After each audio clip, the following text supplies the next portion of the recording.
Coming up in episode 70, air date December 29th of 2016. That I have, in fact, started unfriending people on Facebook.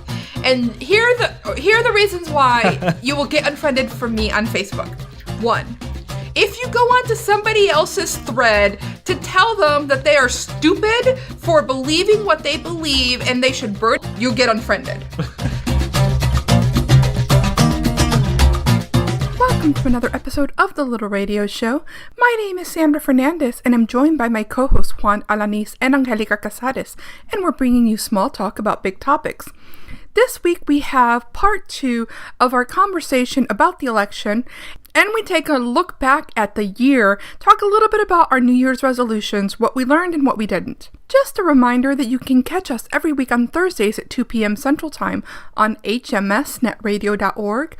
Our show archives and the link to our iTunes and Stitcher channels are available at thelittleradioshow.com. The Little Radio Show is made possible through a partnership between Juan of Words and HispanicHouston.com.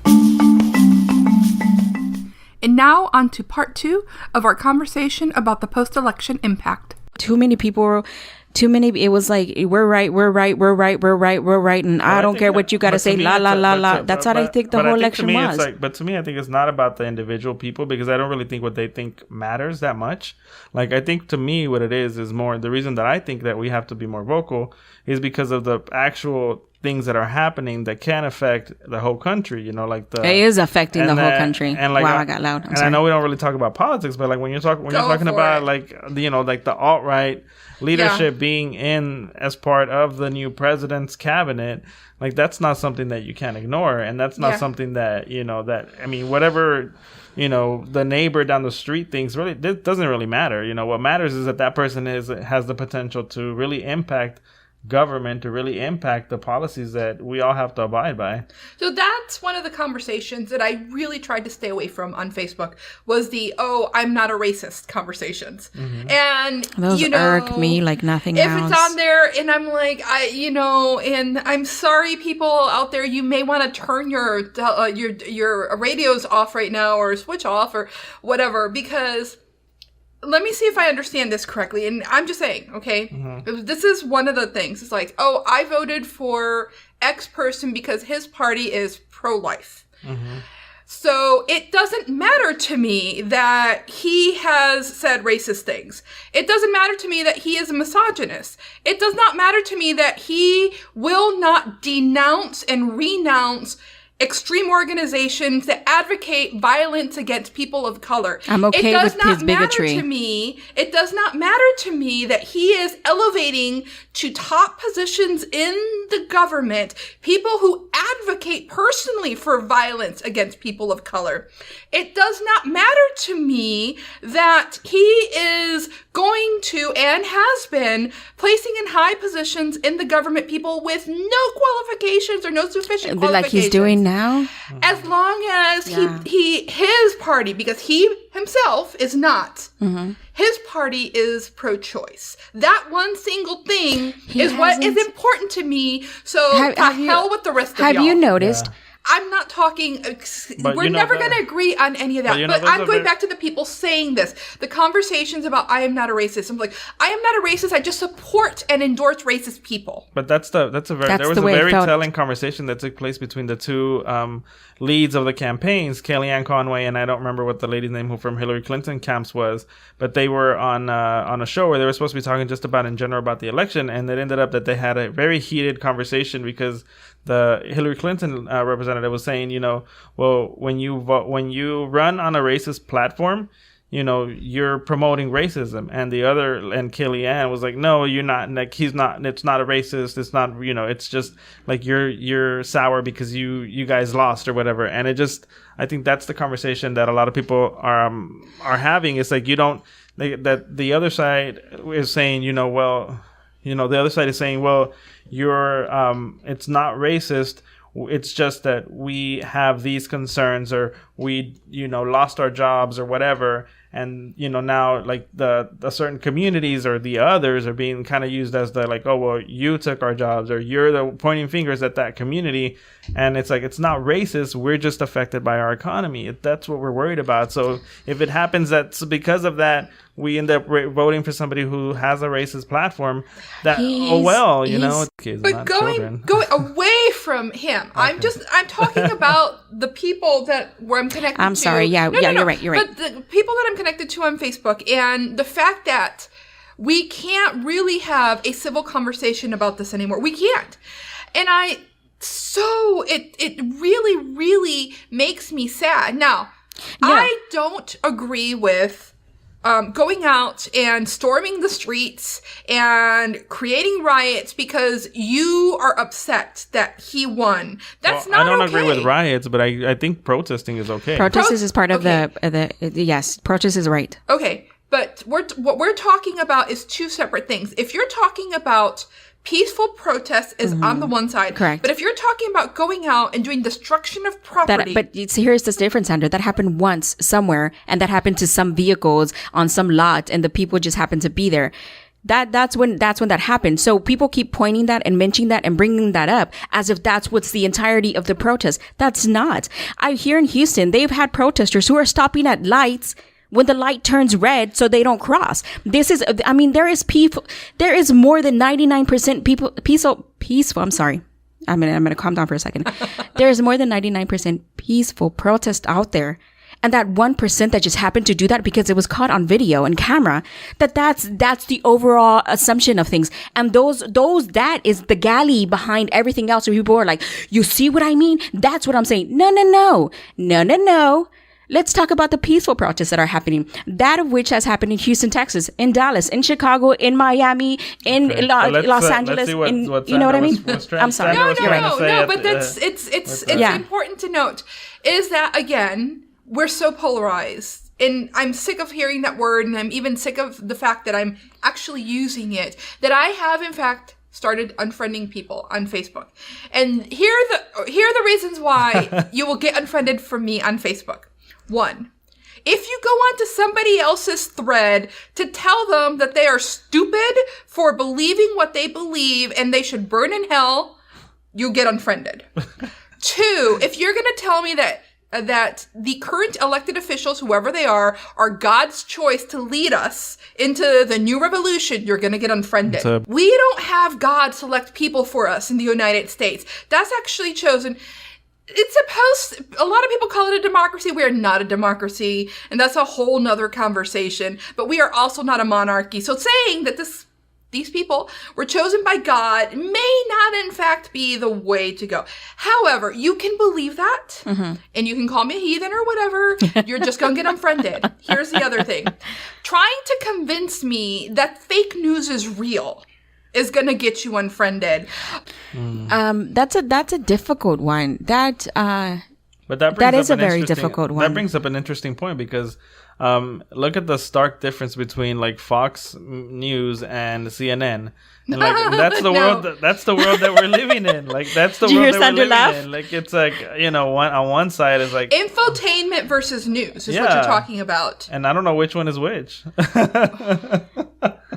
I mean, it's like they made a good job of making you believe both. Did you know when I knew we were really, really in trouble? I knew we were really in trouble when, as a PR person, I had a TV station run a wrong story based upon a newspaper who ran a wrong story with no second source and no verification of facts. And when I told them, you can't run the story, it's wrong, well, the newspaper has it, and so we're right for today. And I'm like, okay, I got to get out of this business now.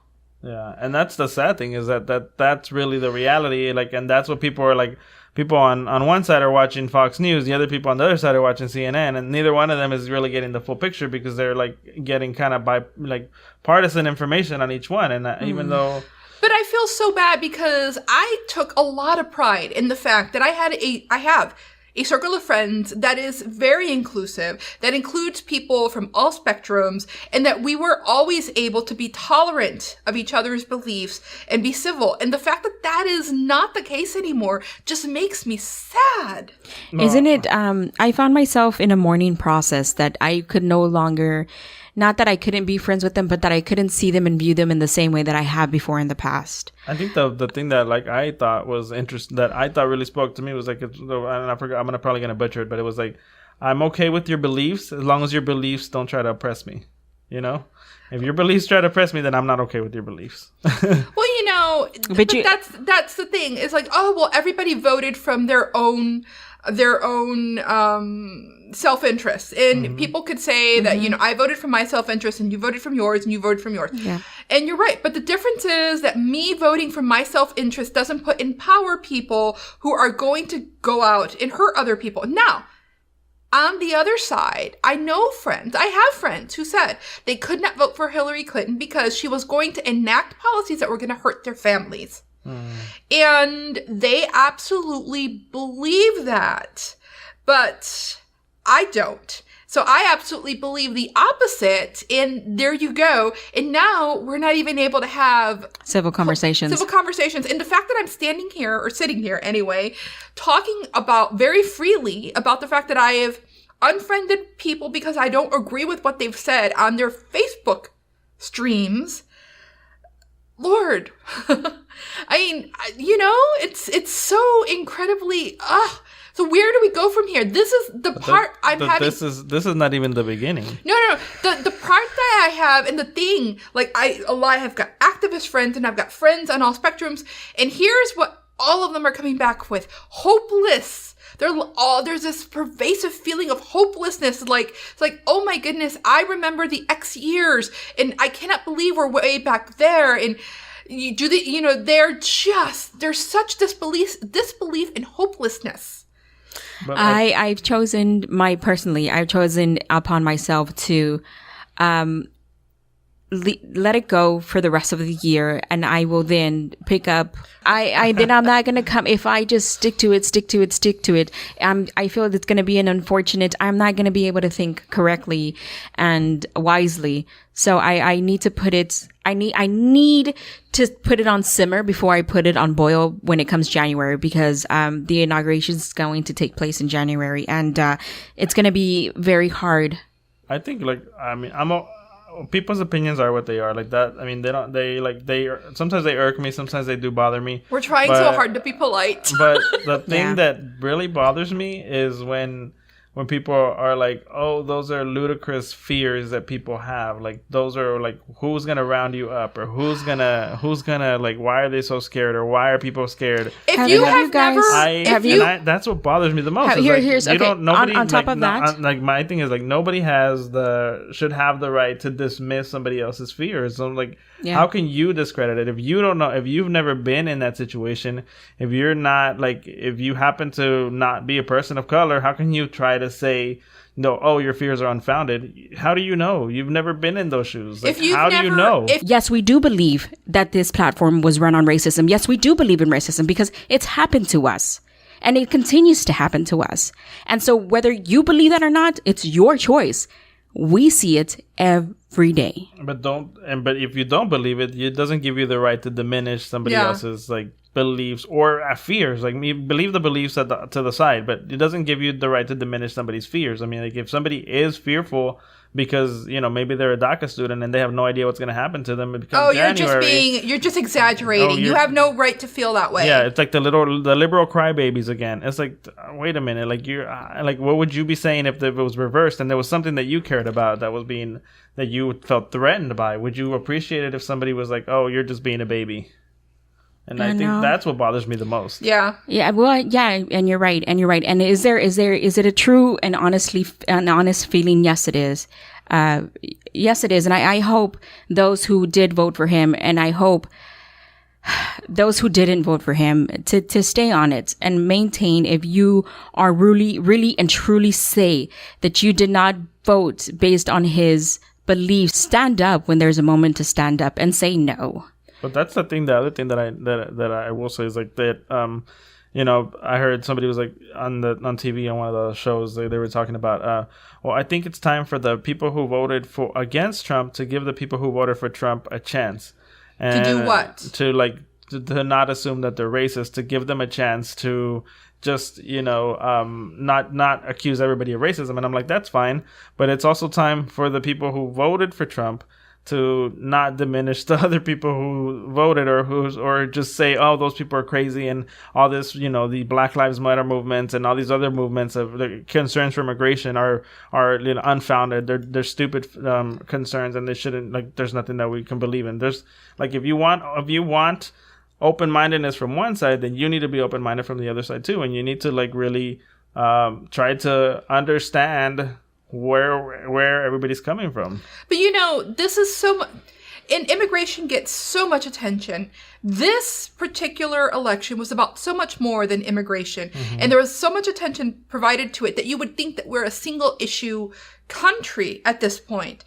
Let's leave immigration to the side. Yeah. I don't agree with a lot of the stuff that's being discussed on it, but let's leave immigration to the side. There's all sorts of other stuff that's going on. But even that, like you said, I am entitled, and I use that word on purpose, to the way that I feel. I am entitled to my opinion. I am entitled to vote the way I need to vote.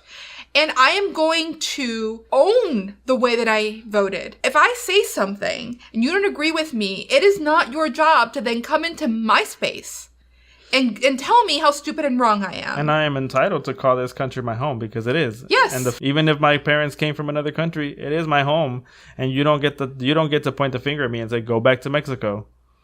I do agree with you, Sandra, when you say that coming into my space, because we there's timelines, right? And my timeline is going to be different from yours. And if I say something and I truly believe it, should you have taken it upon yourself to tell me how wrong I was on my timeline?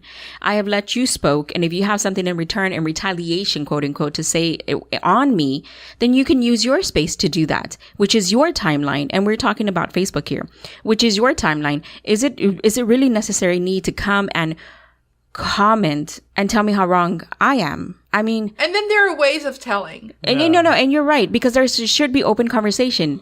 So it maybe it's in the deliverable of the message. There is a difference between someone telling me I disagree with you and oh my god, I can't believe how stupid you are. Which is what I'm saying. Yes. Which is what I'm saying. So if you think retaliation, there's a difference between somebody telling me I voted for Trump, I voted for the Republican Party, I voted because this is what's important to me, and I made a decision based on that, and I disagree with you, I don't believe that that's what's going to happen. That's great. But to come and tell me, well, you're just being stupid, you shouldn't feel that way because you're completely exaggerating. But again, so I'm going to wrap this up, but probably off topic a little. No, it's I don't know. I honestly don't know. We probably will come back to this because I don't quite still know how I feel about what is coming in the next few years. I wrote a post for Hispanic Houston where I'm like, it's like, prove me wrong. I would love nothing more than to be proven wrong about all of the bad feelings that I have right now. The government is the government. And in the United States, what we have is a peaceful transition of government. So there is not going to be a revolution. We're not going to overthrow. We're not going to go out and we're not going to go out and destroy property. No, however, if you don't do it. That doesn't mean that you can't work the system. Protests are going to continue because the United States, the last 150 years, protests have made it possible for unions to be created, for civil rights to happen, for the suffrage, for women to get the vote. Protests work in the United States, and they're not going to stop. But peaceful protests is what we're talking about. Mm-hmm. Grassroots organizations. There are elections next year. You can vote for other people, local, state, and even maybe federal positions. There are all sorts of ways. And let me explain to y'all people, donate frickin' money. If you believe something, donate money, put your money behind stuff. If you don't have the money, put your time where you believe. Yes. And if you see something that's happening, speak up. Speak up, and don't be afraid to like let somebody's ignorance, afflicts a whole community or somebody else who maybe is more defenseless than whoever's attacking them. Like just. But most important to me is let's stop attacking each other. Yeah. I know people that I've known for years and years, and what I really, really want is for all of us to take a deep breath and stop taking everything that we say so personally. I promise not to call Trump supporters demons as long as they promise not to call me a whiny baby again. And on that note. Hey, you're listening to The Little Radio Show. You can find us every Thursday where we have a new episode on hmsnetradio.org. Happy New Year's, or actually Happy New Year's Eve, as we approach the final few days of 2016. And counting down, it's like December 27th, December 28th, December 29th, 30th, 31, and ta-da! And I can't believe it. It's already a new year. Yeah, it's already a new year. I feel like what is that kid song? Rain, Rain, Go Away. Oh yeah. That's what I feel about 2016. Like 2016. It went so fast. It just went. It didn't go fast enough for me. When I was a kid, I remember thinking, why do adults always say, "Oh my goodness, the time flies," and I'm like, time is time. And as you grow older, you realize that the concept of time, it's like you've got so much going on. You look up, and it's July the 4th, and then it's Halloween, and then it's Thanksgiving, and then there went your year. I remember being like 13, 14, being like, I can't wait till I'm 21, and then and now I'm like, I wish I was 14 again. There's a moment. I think it's because your work schedule actually works around the holidays. So before, it's like that's all you look forward to, and it never came fast enough. So I remember thinking to myself, when my mom would say, bueno, the year is almost, I got 2 months to do this. I was like, 2 months is a long time. What's your rush? But now I get it. 2 months is nothing. Yeah, now I get it. I definitely get it. My very first professional adult job out of college, and I'd had many professional adult jobs before college, but my very first professional adult job out of college was me working at a university, and the university would close down for the holidays. So the offices, spoiled. oh my goodness, I was so spoiled. The offices would close just before Christmas and reopen after New Year, and that was about a week and a half that I got off. That didn't count against my vacation or my leave or anything. And then there was a long weekend during the spring break that we would get, that basically the office would close down, and that was in addition to my vacation. So I was incredibly spoiled. It was a lot of fun. I just had off during the holidays. Woohoo! And now you don't get off during the holidays at all. It's like the holidays are just like on any other day now. It really is. Now we work weekends. Besides, I've worked weekends so long, I don't really. I can point to a single job in the last 15 years where working weekends wasn't part of what I did. Mm-hmm. Like every other job, and especially as a small business owner, I don't have a day off. I was just having this conversation with a friend of mine who is also a small business owner, and I was telling her, my friends and family are incredibly supportive about me being out there doing solo, except when it comes time to schedule stuff. To do stuff with you? Yes. And they can never get you do it. They want to schedule stuff on the weekends, and I need advance notice because to me, Saturday and Sunday are regular work days. Yeah. Mm-hmm. So, I'm either doing stuff for clients or I'm doing stuff for myself. Where was it the other day? We were finally able to take the boy to his basketball game and stay. We showed up early. We were able to stay the whole time, and that was it. That was the extent of and that felt great. No, the other day we went to the grocery store, and I was like, you can tell I've not been out of the house if I'm having so much fun walking around these aisles in the grocery store and just looking at stuff. When we were at Fiesta the other day, we were going in different directions and perusing all the produce and No, No, that was we like he went off to like he went off by the dairy, and I was like over here on the other side looking at the cereal, and we like that was our separate because we worked together, so that was our separation from each other. We kept crossing paths and just putting stuff in the basket. We are old. So what is normal for people as they go into the end of the year is to look back at the year and see what they did throughout the year. But the most important thing for a lot of people is to use the 1st of January to make New Year's resolutions. And I know that last year we had this conversation where we talked about the fact that I don't actually make resolutions anymore because... You break them. Yes, they're setting myself up to fail. I never go through with them. So what I started a few years ago was I pick a theme or some words to help me focus for the year. And actually, focus is in fact one of the words it normally makes. It has made it for the last 2 or 3 years in a row. I'm going to be honest that this year I did not go back to those words. I don't think maybe past January. And do you remember what they were? I still remember, but I'm going to let people figure that out because didn't we have this converation around this time last year? And didn't we pick words? Yes, and we talked about what we normally do, but yeah. More important than that is the fact that one of the things I do see that I'm going to need to do for next year or to do better at is identifying what I do and don't do.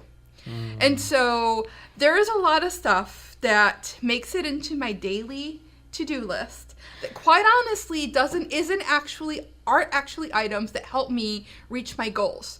They're fluff. Speaking of this concept, this theory that you have going here, one of my key things to do for you guys who are listening is to get us to know just a little bit better. And so I want to get a little bit personal, not very personal, but a little bit personal, guys.